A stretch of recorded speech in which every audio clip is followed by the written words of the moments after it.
वीरप्पन भारत का एक ऐसा सातीर तस्कर था कि अपनी जान बचाने के लिए अपनी ही बेटी को जान से मार देता है और जंगल में रहकर हजारों हाथियों को मार देता है और करीबन 150 करोड़ की चंदन लकड़ी की तस्करी करता है। एक ऐसा डाकू जिसके नाम से सरकार ने 3 राज्यों की पुलिस के साथ करोड़ों रुपए खर्च किए।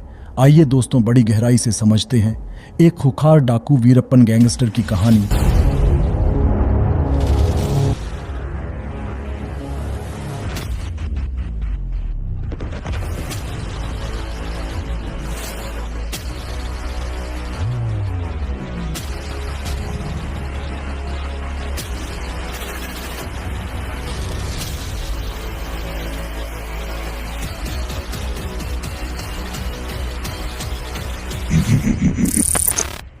देखिए, वीरप्पन का जन्म 18 जनवरी 1952 को गोपीनाथम में हुआ था।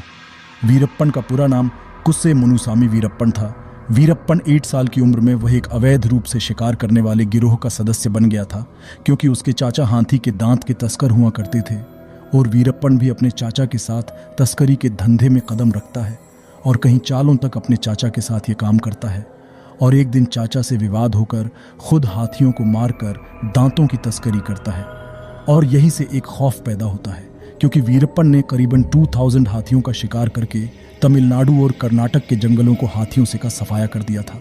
और वीरप्पन का अगला कदम चंदन की लकड़ी की तस्करी करना, और वीरप्पन ने करीब 140 करोड़ चंदन लकड़ी की तस्करी की थी। बाद में वीरप्पन के ऊपर सरकार ने कहीं जानलेवा हत्या से लेकर आरोप भी लगाए गए थे। वीरप्पन ने पहली हत्या एक पुलिस वाले की करता है और जो भी वीरप्पन के बारे में कोई बताता तो वीरप्पन उसे भी जान से मार देता था और ऐसे कई सारे लोगों को वीरप्पन जान से मार देता है। साल 1987 में चिदम्बरम नाम के एक फॉरेस्ट ऑफिसर थे जो वीरप्पन को पकड़ने का एक प्लान बनाते हैं और यह लोग वहां जाते उससे पहले वीरप्पन को मालूम पड़ जाता है और चिदम्बरम वहां पहुंचते ही वीरप्पन ने उसको किडनैप कर लिया। और यह माहौल नेशनल मीडिया में और ज्यादा बढ़ जाता है, क्योंकि एक पुलिस वाले को किडनैप करके हत्या कर देना यह कोई मामूली किस्सा नहीं है। और देखकर दूसरी जिम्मेदारी आईएएस ऑफिसर पी श्रीनिवास को दी जाती है। वीरप्पन को अरेस्ट करने की और पूरी प्लानिंग के बाद एक बार वीरप्पन पकड़ा भी जाता है और आगे जो हुआ उसे देखकर आप भी दंग रह जाओगे, क्योंकि जिस गाड़ी वीरप्पन और पास बैठे पुलिस वाले ले जा रहे होते हैं तो वीरप्पन कहता है कि मेरे सिर में दर्द हो रहा है और मुझे मालिश करने के लिए तेल चाहिए। पास बैठे पुलिस वालों को यह बिल्कुल भी अंदाजा नहीं था कि यह इस तेल का इस्तेमाल सिर में नहीं बल्कि हाथों को मालिश करके हथकड़ी निकाल देगा। और वीरप्पन ने यही किया। वीरप्पन कितना शातिर था कि चालाकी के साथ पुलिस वालों के सामने हथकड़ी निकालकर फरार हो जाता है। और बाद में इस बात को लेकर वीरप्पन इतना नाराज था कि कसम खा लेता है कि किसी भी हालत में श्रीनिवास पुलिस ऑफिसर को मारना है। बाद में वीरप्पन अपने छोटे भाई अर्जुन को भी साथ बुला लिया था। यह ऐसा प्लान था कि आप भी यकीन नहीं करोगे। वीरप्पन अपने छोटे भाई अर्जुन को यह कहता है कि तुम श्रीनिवास को बस ये यकीन दिलाना कि वीरप्पन सरेंडर होना चाहता है।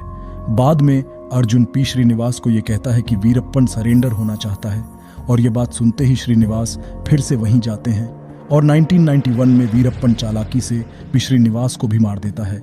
यह मामला दिन व दिन इतना खराब होता जा रहा था कि कैसे भी करके वीरप्पन को कैसे अरेस्ट किया जाए। और अगला कदम senior officer T Harikrishna Veerappan को पकड़ने का दावा करते हैं और वीरप्पन के ऊपर नजर रखना शुरू करते।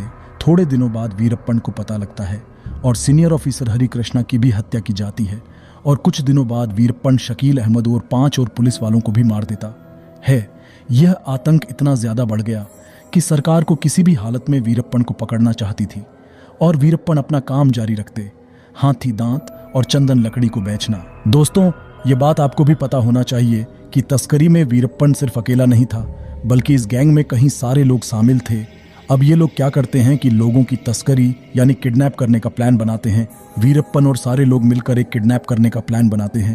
पहला किडनैप एक ग्रेनाइट पत्थर खदान के मालिक के बेटे को किडनैप करता है और बाद में 1 करोड़ रुपए की डिमांड करता है।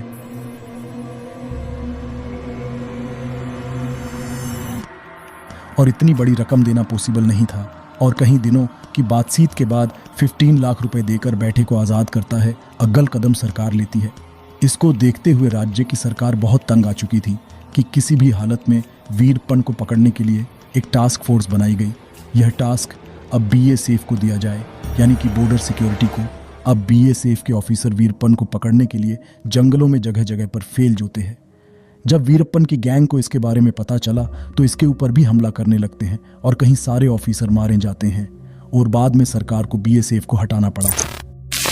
और वीरप्पन को पकड़ने के लिए अगली जिम्मेदारी गोपाल कृष्णन अपने हाथ लेते हैं। जब इसकी जानकारी वीरप्पन को पड़ती है तो गांव के पास एक बोर्ड के ऊपर यह लिखता है कि हिम्मत है तो मुझे पकड़ कर दिखाओ, और साथ में कुछ ऐसे भी शब्द लिखे जैसे गंदी गालियां के साथ ये एक चैलेंज दिया था।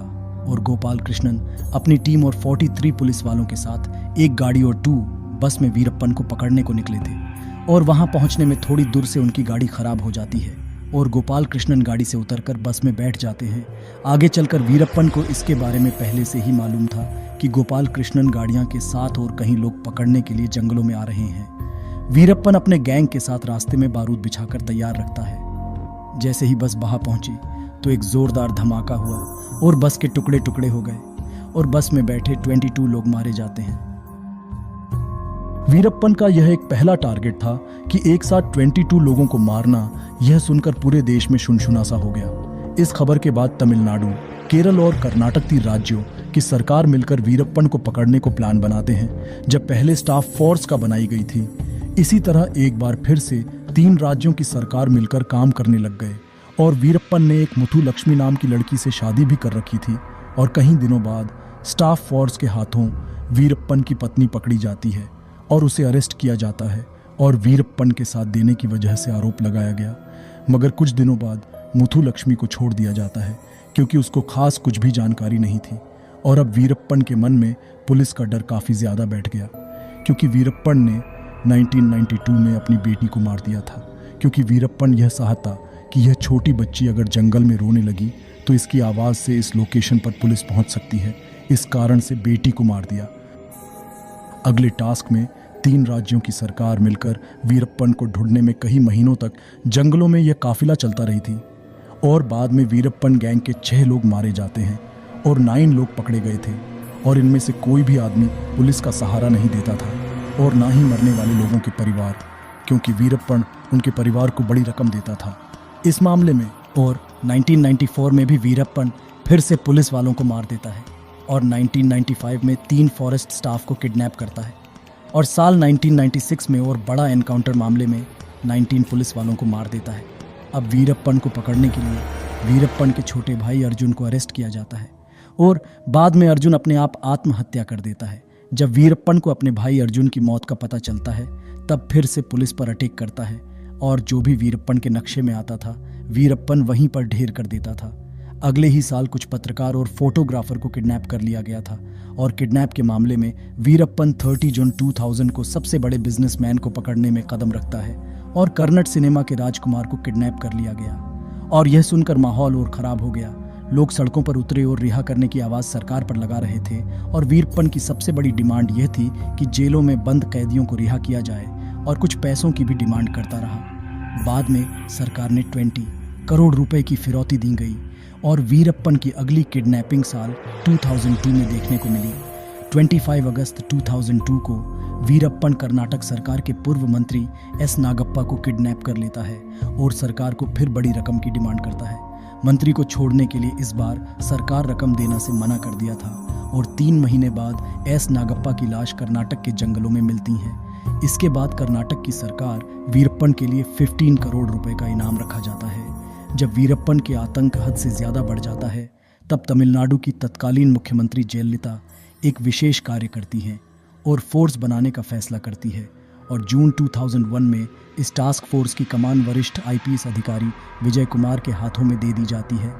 जयललिता द्वारा विजय कुमार को विशेष निर्देश दिया जाता है कि किसी भी कीमत पर वीरप्पन को जल्द से जल्द खत्म करना है। अब तक वीरप्पन को पकड़ने की कोशिश में 100 से ज्यादा पुलिस वाले अपनी जान गंवा चुके थे।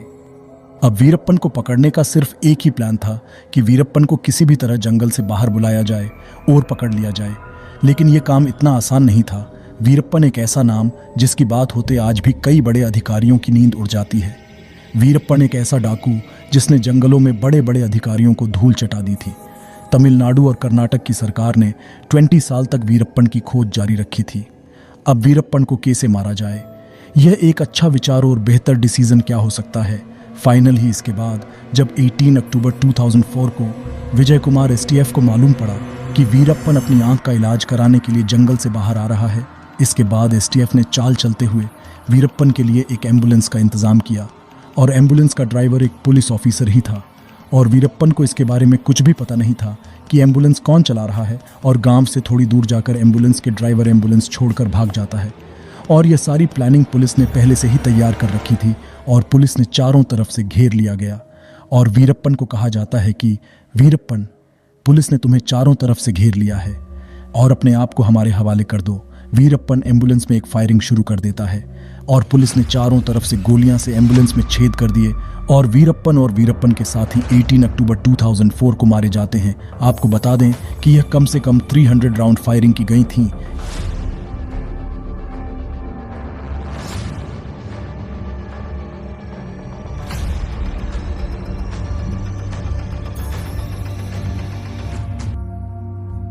एम्बुलेंस की यह हालत हो गई थी कि आप फोटो में देख सकते हैं। जब वह मृत पाया गया तो राज्यों में ही नहीं बल्कि पूरे देश में खुशी की लहर दौड़ गई। दोस्तों, यह थी भारत के सबसे लंबे समय तक चलने वाले एनकाउंटर वीरप्पन की कहानी। करीब 20 साल तक चलने वाले एनकाउंटर जो 20 मिनट में मारा गया था। अगर वीडियो अच्छी लगी है तो इस वीडियो को लाइक जरूर और आगे भी शेयर करें। धन्यवाद।